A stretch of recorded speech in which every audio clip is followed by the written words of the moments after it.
The Book of Nahum, Chapter 1. A prophecy concerning Nineveh. The book of the vision of Nahum, the Elkoshite.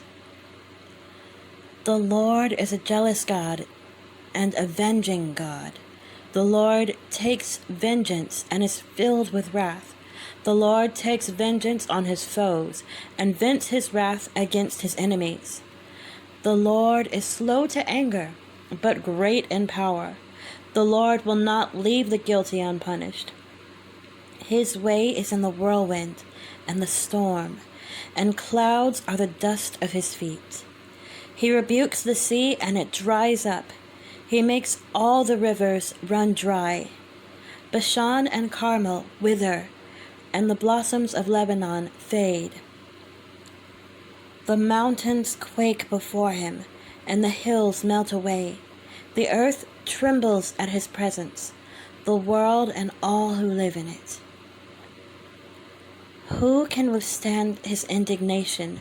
Who can endure his fierce anger? His wrath is poured out like fire.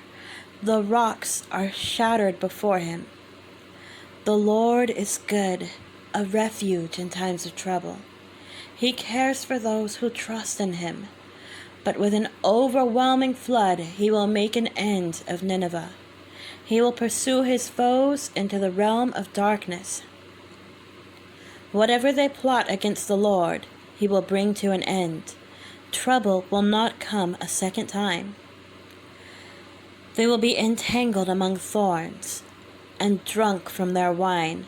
They will be consumed like dry stubble.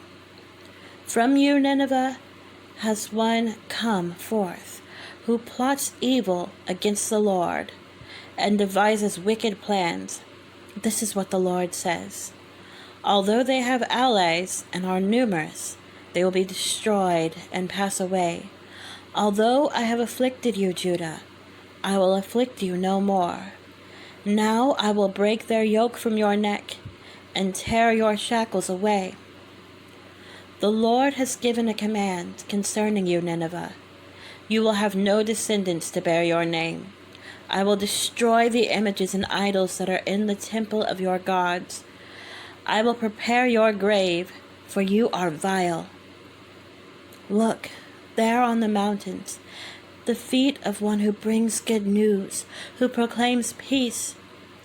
Celebrate your festivals, Judah, and fulfill your vows.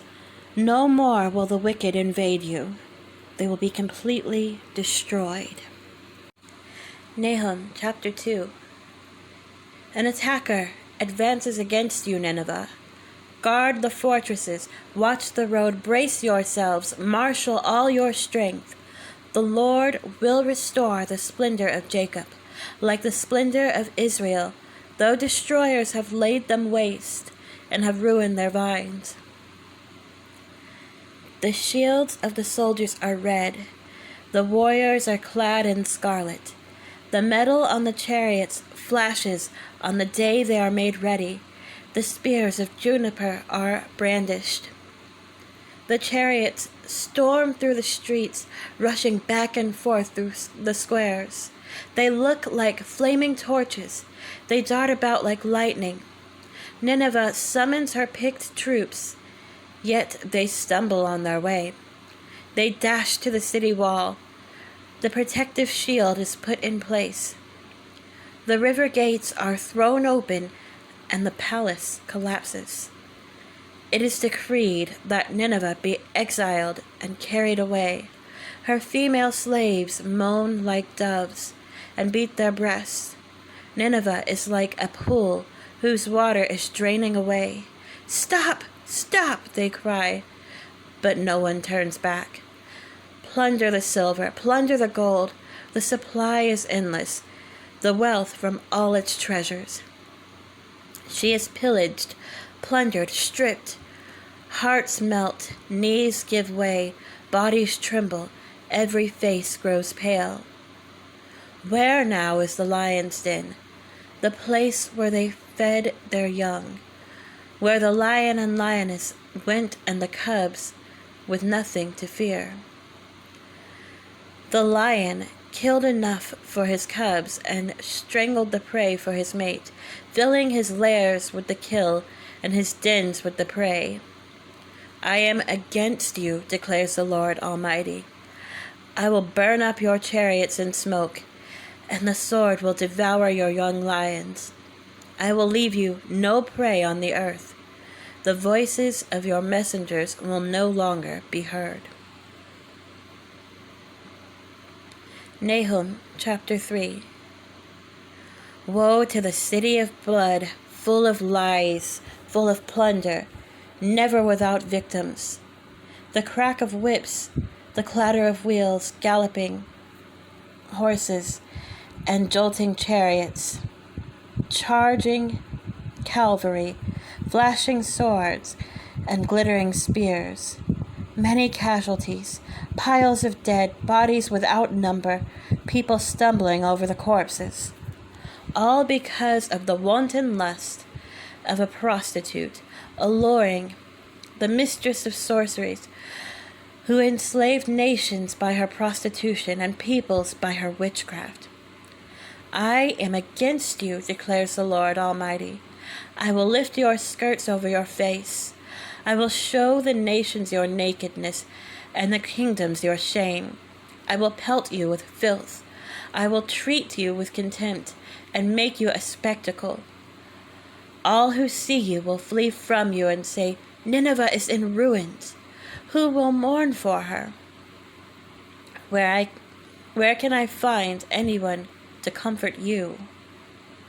Are you better than Thebes, situated on the Nile, with water around her? The river was her defense, the waters her wall. Cush and Egypt were her boundless strength. Put and Libya were among her allies. Yet she was taken captive and went into exile. Her infants were dashed to pieces at every street corner. Lots were cast for her nobles, and her great men were put in chains. You too will become drunk, and will go into hiding and seek refuge from the enemy. All your fortresses are like fig trees, with their first ripe fruit. When they are shaken, the figs fall into the mouth of the eater. Look at your troops, they are all weaklings. The gates of your land are wide open to your enemies. Fire has consumed the bars of your gates. Draw water for the siege. Strengthen your defenses. Work the clay, tread the mortar, repair the brickwork. There the fire will consume you. The sword will cut you down. They will devour you like a swarm of locusts. Multiply like grasshoppers, multiply like locusts. You have increased the number of your merchants, till they are more numerous than the stars in the sky. But like locusts, they strip the land and then fly away. Your guards are like locusts, your officials like swarms of locusts that settle in the walls on a cold day. But when the sun appears, they fly away, and no one knows where. King of Assyria, your shepherds slumber, your nobles lie down to rest. Your people are scattered on the mountains, with no one to gather them. Nothing can heal you. Your wound is fatal. All who hear the news about you clap their hands at your fall. For who has not felt your endless cruelty?